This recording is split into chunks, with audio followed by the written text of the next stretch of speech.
Hey Tigers fans, it's Chelsea Packer here, number 26 from the women's program. Yeah, thanks for having me on and talk about my 50th coming up. Honestly didn't think that I'd get this far. Coming in as a bit of a mature age player, to say the least. Thought, maybe 30 might have been all right, but here we are. I have really high expectations of myself. I want to keep pushing myself to get the most out of my body and my mind while I'm playing football. And I think having 20 odd years of not being able to play sort of built up, and you go, well, you've got to make the most of it while you've got the opportunity. So did Oz kick like many others, and then it sort of stopped there and got ushered over to netball courts, and didn't pick up footy properly in a game until I was at uni in some pretty rough sort of scratch match type, not for any stakes type of situations.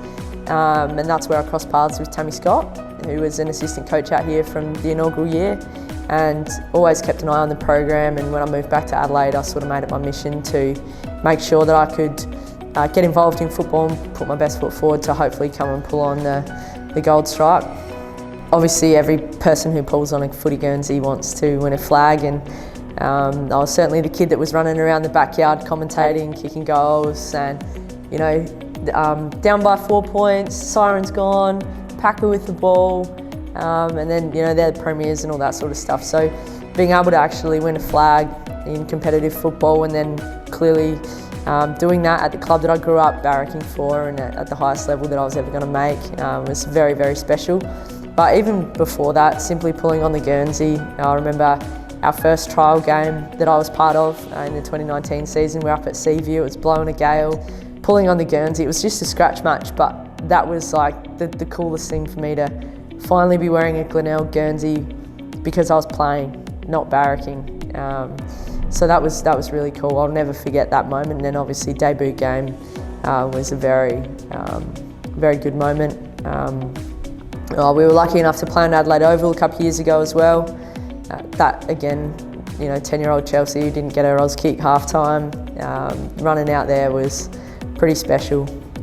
There's been a lot of great moments. Even off the field is probably where most of the magic happens. It's those moments that you have before you go out for a game or at training where you can wrap around a young player as they're sort of grappling with what's next for them, and helping them try and get the most out of themselves. It's the friendships and the people that you meet along the way that probably means the most, and how lucky to be part of such an incredible club with a rich history, and to be part of the 100-year celebrations, and to bring a trophy home in that year as well.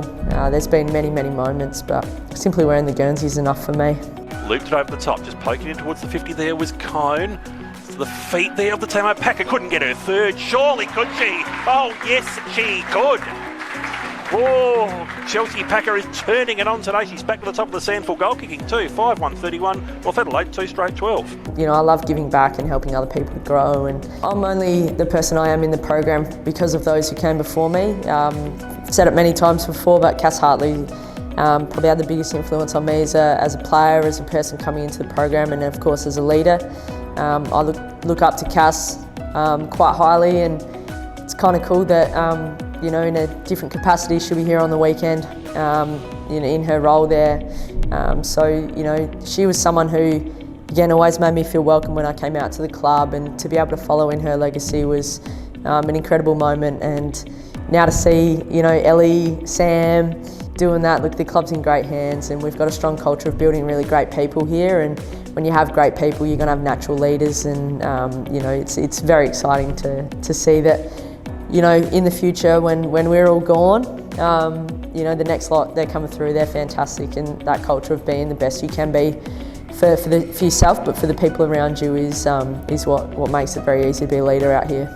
Look, Kellogg was a player I looked up to when I was out at Morphe's, and she was running around there while playing state league as well. And find someone as fearless as Kellogg, I'll wait, because there's no one like the way she wears her heart on her sleeve.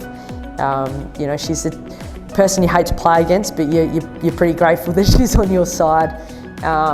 Swanee, obviously, her and I have built a nice little friendship over the last couple of years, and we keep each other grounded while having a bit of fun as well. So it's those people that you meet along the way that really make things worth it. We talk about players, but it's the support staff that we've had as well, and for us when we were able to win the flag, and to have Tina there was very special. You know, we talk about legacies, and you know, teams left their own legacy here as well. It is so important today that we stand in here in these Guernseys, all those little girls out there, First Nations backgrounds, that are going, that's what I can be. All right, play for them today.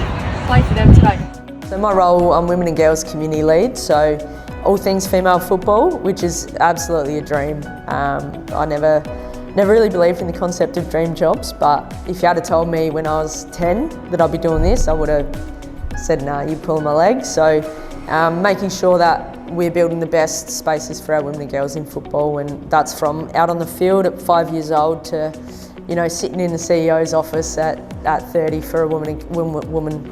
You know, we've all got a place in footy. Women's footy is not women's business.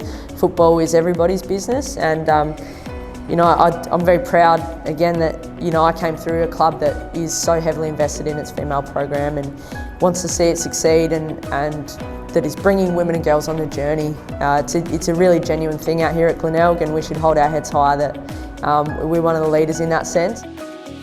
I think this is it for me. Again, the kids are so good, and I'm happy to finish up where we're at now. Yeah, I'm so grateful. There's nothing else to sort of tick off. Yeah, that's it.